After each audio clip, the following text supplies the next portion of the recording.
Russell Jones lived in the town of Icranes in Iceland. One night, he was surprised to find a lost boy in the freezing forest close to his home.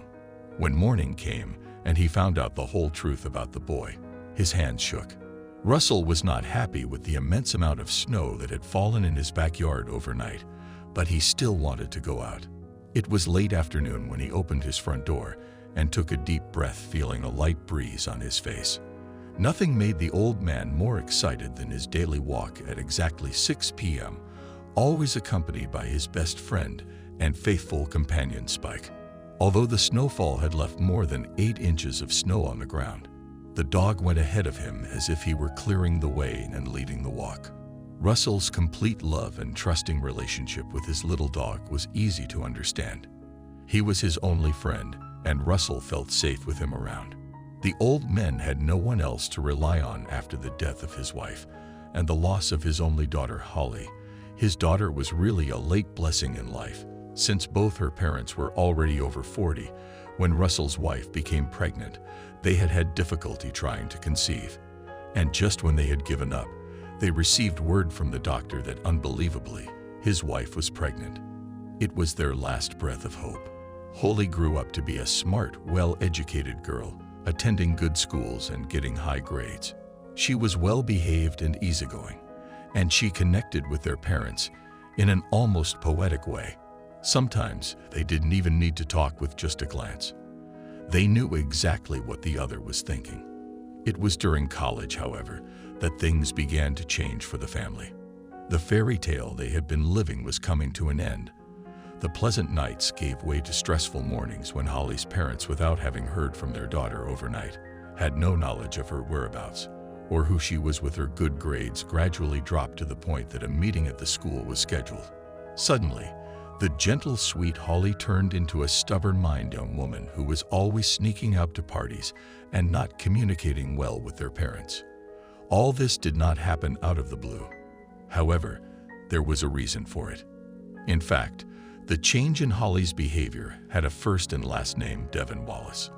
He was her new boyfriend, and in her parents' opinion, the one truly responsible for the changes in her behavior and the mess that her young wife was becoming as someone who had never worked in his life and had failed in school 3 years in a row. Devin won Holly's heart at a hockey game when he scored a goal and dedicated it to the most beautiful girl among the spectators.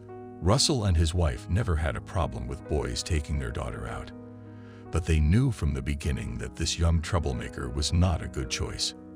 After all, since to begin dating all, he stopped wanting to study, work, or even be close to her parents. She just longed for adventure and travel, which the small Icelandic town of Icranes cannot provide. So when she came of age, she decided to travel the world, saying goodbye to her parents and taking her chances with her boyfriend Devin. Of course, he was the driving force behind the entire trip. Her parents tried to talk some sense into her young head, but being of legal age, she was now able to make her own decisions, and no one was going to stop her. She said goodbye to her parents, called the weaving from afar. As Devin's car pulled away from the small house where the family lived with a heavy heart, Russell hugged his wife tightly, as if to say that everything would be all right. However, fate was not kind to the family, and in less than 4 years, they received a terrible letter that would change their lives forever. While she was away, both parents tried to communicate with their daughter, but they never got an answer. Then one day, they received the letter on her behalf. Unfortunately, their excitement in opening the envelope soon vanished when they read its contents. Ali had died in a serious car accident upon returning from a party with her boyfriend. The letter from the local police didn't explain the cause of the accidents, but it clearly said that the driver of the vehicle was highly intoxicated. A couple did not know it at the time, but a few months later, the terrible details were revealed. Devin admitted before a judge that he was drunk, and he took responsibility for the accidents. Russell received the news as if it were his own death ever since his daughter had left home and they had not heard from her. He had lost his zest for life and fallen into depression. He kept hoping that one day she would grow up, become wiser, and possibly even return.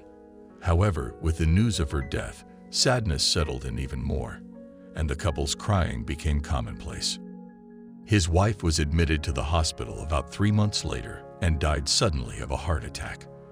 The doctor could not explain with certainty what led to the fatal outcome, but Russell was sure that the stress and trauma his wife had experienced were significant contributing factors.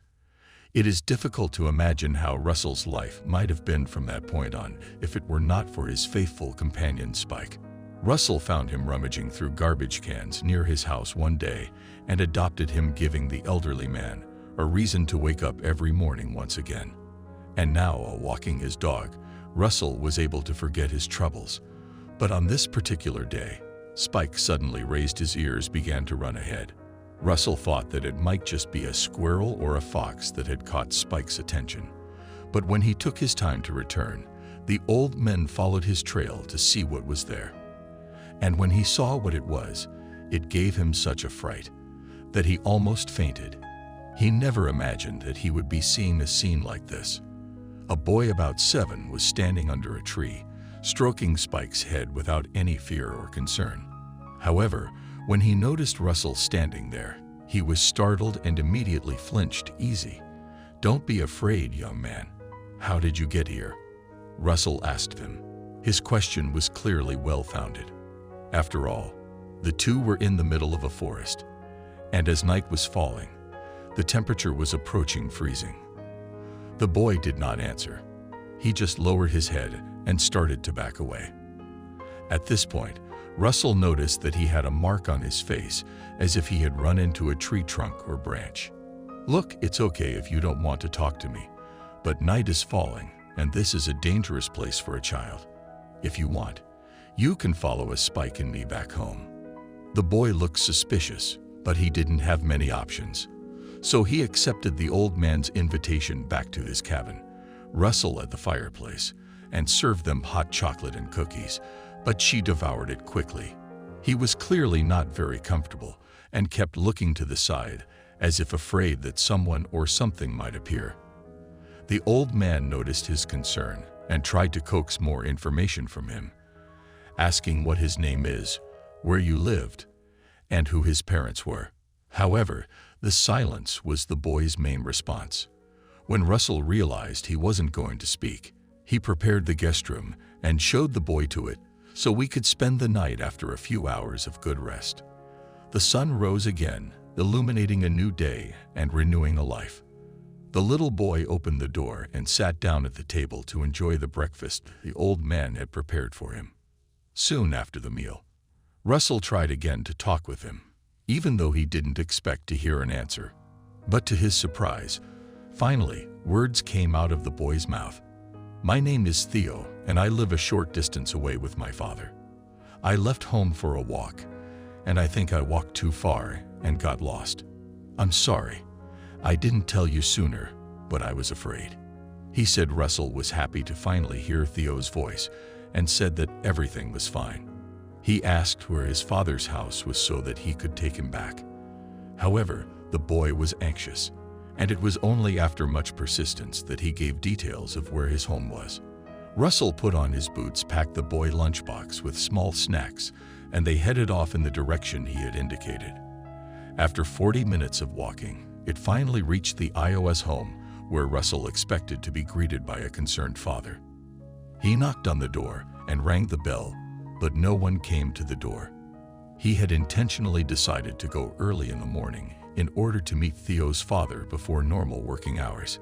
He must be sleeping as he always does. Theo was still not communicating much. Russell then realized that the door was actually not locked, so he decided to go in.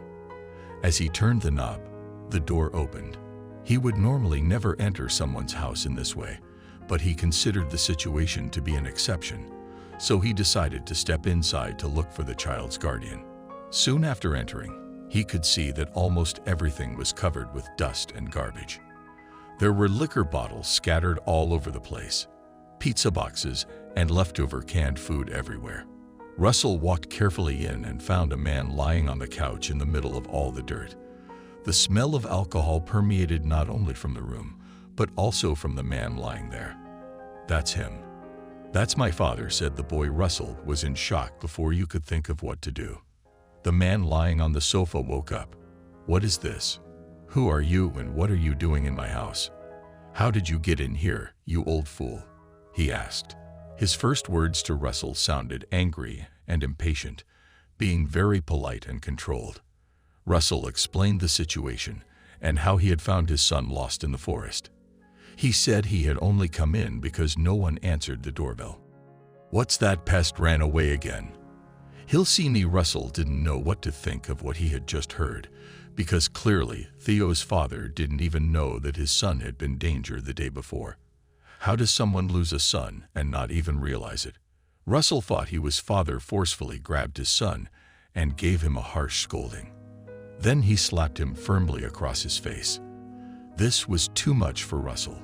He promptly intervened, standing between Theo and his father to stop the aggression. Russell now realized that the marks he had noticed early on the boy's arms and face were not from slipping on branches or bumping into tree trunks. The old man was getting angrier. "What are you doing?" he asked indignantly. "Isn't it enough that you broke into my house and kidnapped the boy? Now you want to teach me how to raise my own son? You better get out of the way, old man, before I teach you a lesson to be threatened." However, Russell did not move an inch. He stayed firmly where he was, protecting little Theo. The old man kept his promise and punched his way through, knocking Russell backwards in the process. He made a panicked beeline for the kitchen, and Russell heard the son of Joris being emptied out. He realized what a terrible mistake it had been to come into the house and decided he needed to leave immediately. He didn't think twice as he ran out of the house, but he's not alone. He grabbed Theo's hand and pulled him along, getting out of there as fast as he could. Russell was in shock at what he had just witnessed. Now everything made sense in his mind. Dude didn't go out for a walk and get lost, and clearly tried to run away after being beaten again by his drunk father. He would rather risk his chances in a frozen forest at night than spend another day with that awful human being. And Russell's concern when meeting the old man for the first time was completely justified. After all, how could he have any confidence in someone who treated his son like this? Together, the two of them went back to the cabin in the forest and tried to calm down after all the chaos. Theo asked if he could spend the night there one more time, begging Russell not to take him back to that place.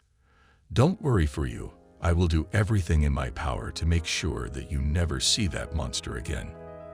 "Now I understand everything," Russell said. Theo was now crying and frightened. Russell hugged him closely that same day, February 12, 2009. As soon as lunch was over, Russell took Theo to the police station, where he told them what he had just witnessed and everything he knew. Dew gave a statement and underwent an examination to verify the injuries all over his body. He said that his father always disciplined him severely if he went near his work things, and that everything got worse when he was drunk. He claimed his father got drunk almost every night, making him an extremely unstable and dangerous man.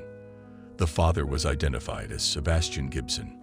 On the same day, an independent operation conducted by other police stations resulted in a search warrants and a raid on his house. Theo had been previously questioned about his father's work material, and he sincerely and naively gave the police additional information. He didn't know it, but what he said sparked a larger than usual investigation that was common for domestic abuse cases. During the raid, officers found exactly what they had been looking for months. In addition to all the dirt and clutter that Russell observed, he learned that one of the rooms in the house was full of cell phones, card cloning machines, and various items for forging documents and conducting scans. There were also 2 lottery tickets that were used to trick elderly people into giving their bank details. Sebastian was arrested, and when he saw Russell standing next to one of the cars, he knew exactly who was responsible. Russell just stared at him with contempt and pity. The police located Theo's aunt, his deceased mother, sister, who was given custody of Theo. He had only seen his aunts early in life, while his mother was still alive, and he was just a baby. This father had prevented him from having any contact with his mother's family, and aggressively resisted attempts to contact the family to avoid arousing suspicion about his life of crime. Theo's new life turned out well. His aunt was happy to have him around, and Russell and Spike visited frequently. Russell became great friends with his family, who were extremely grateful for all that he had done.